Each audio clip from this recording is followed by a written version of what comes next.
I've been the treasurer in Eco for several seasons, across several playthroughs, and I've made my fair share of mistakes along the way, but most were small, or easily rectified. A bit of missed logic in a tax law, an excessive payment subsidy from the government, perhaps setting the currency generation per item too low on the mint. There's been several, but I may have made the biggest error yet, and I want to tell you about it so you don't repeat my mistakes. And it's all centered around land, it says.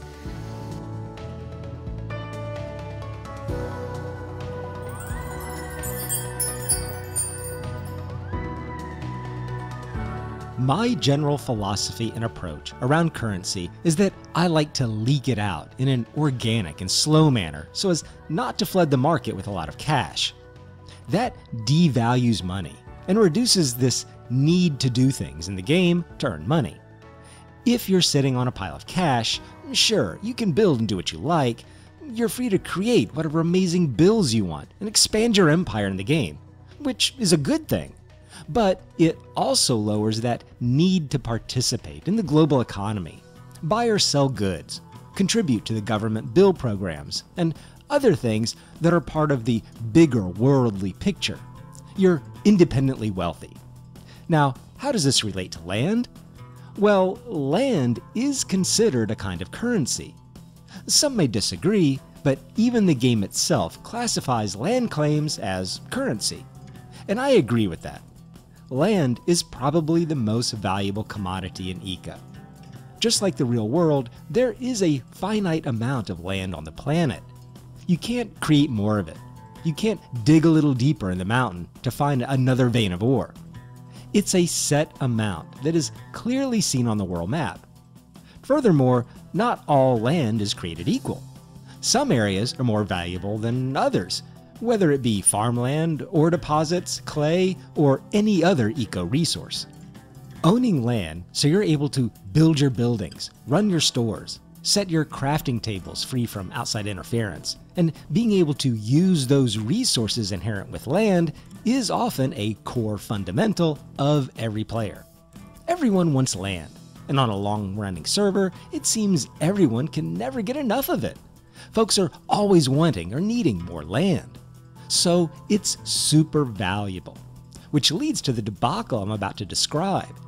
In every prior season where I was treasurer, I had resisted requests to buy and sell land claims, or just thought it was a bad idea for the government to introduce more land into the world than what was already available through the skill scrolls, which is usually enough for what most people want to do. Like I said, eventually people's plans get bigger and more grandiose. So they want more land, but the skill scrolls usually provide enough. But despite my hesitancy, I've gone ahead and both sold and bought extra land claims through a federally run store. The claims have also had prices where the amount the government sells its claims is higher than the amount they buy the claims.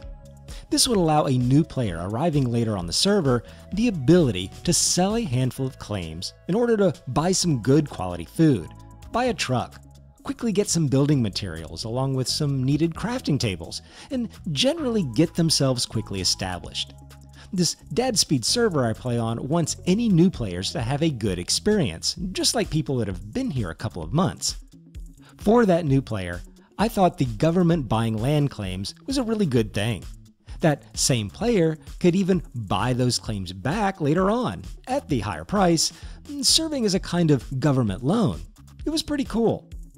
Also, what's always been witnessed, almost without exception, is that the number of claims being sold greatly exceeds any claims being bought by the government.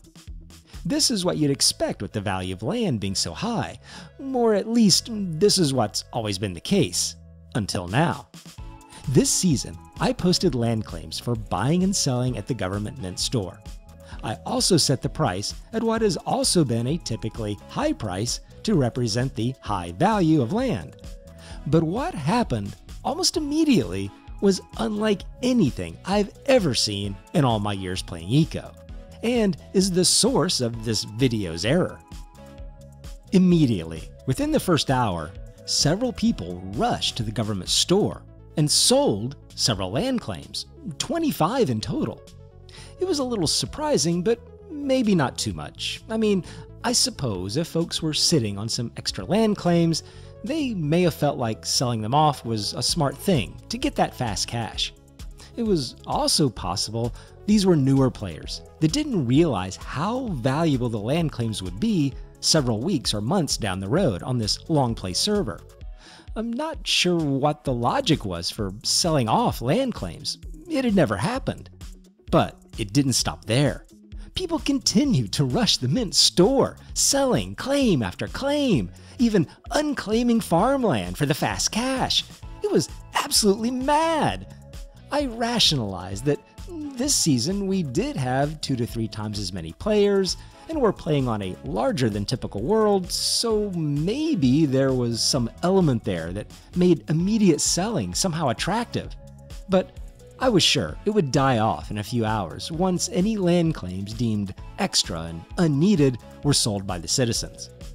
But it didn't. It kept going. And it was hard to see an end. 24 hours later, almost 600,000 in currency had been distributed to the community. A full 1/3 of the total currency distributed to the citizens so far in the season. It had literally been poured out overnight.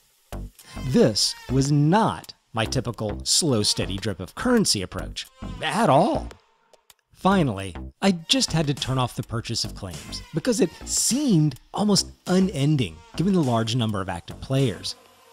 A few days earlier, another thing happened that exacerbated this influx of currency.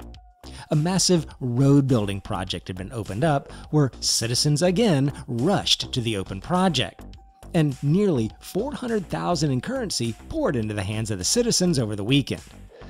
So, what did all this currency dump, predominantly from the land claims, do to the economy?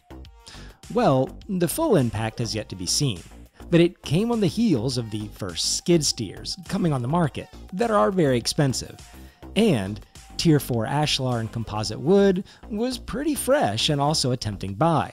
So a fair bit of it might have been immediately absorbed into other products and redistributed amongst various citizens. Did trade stop because people were independently wealthy? It didn't seem to. In fact, there was a boon of buying that left many stores rather barren of product, creating a need for more production. Did the influx of currency cause an immediate inflation of prices, similar to what we see in the real world? Not really. Prices went relatively unchanged, at least so far here about a week later. Did this destroy the economy of this long play server? I don't think it helped, and the truly long-term impacts may have yet to surface, but you've heard me talk in other videos about the sources and sinks of money in eco. Every time a citizen places a block of something in the world, a tiny bit of currency is used up. It's absorbed into the production of that block. And in a closed-looped economic system like eco, a person can mine a stone, which is then crushed, which is then turned into something else, which is then placed somewhere. And in each step, there are calories consumed, fuel likely burned, and a little bit of that money is lost to a kind of economic entropy. I've actually watched the currency in global circulation slowly dwindle in other playthroughs through this entropy, always requiring the mint to periodically produce more money. Will that happen this time? Almost certainly, particularly because this server is in a period of high growth with fresh building material and several town build projects coming online. Do I wish it hadn't happened? Absolutely. Do I think it created some unrecoverable damage? Probably not. And it was preventable. Putting a limit on the number of claims that could have been sold per day would have definitely slowed down the outpour of currency. However, given the number of active players in the server, even only allowing 1 claim per day would have likely had the same result. It would have only taken 10 to 14 days at most to reach this same level of distribution. Any real gateway to a currency dump would have required a bigger restriction to something like 1 per week. So, If you're thinking about selling land claims, you may have to take even more drastic measures to limit this peculiar yet possible behavior by citizens. Land is currency, and land is extremely valuable. But the wild card is the predictability of citizens, which is one of the great things about this game. You can play many seasons, even on the same server like DadSpeed, but the results are often not exactly the same, which is why folks keep coming back. Hope you enjoy this discussion about land claims and their value as currency, and I'll be talking to you later.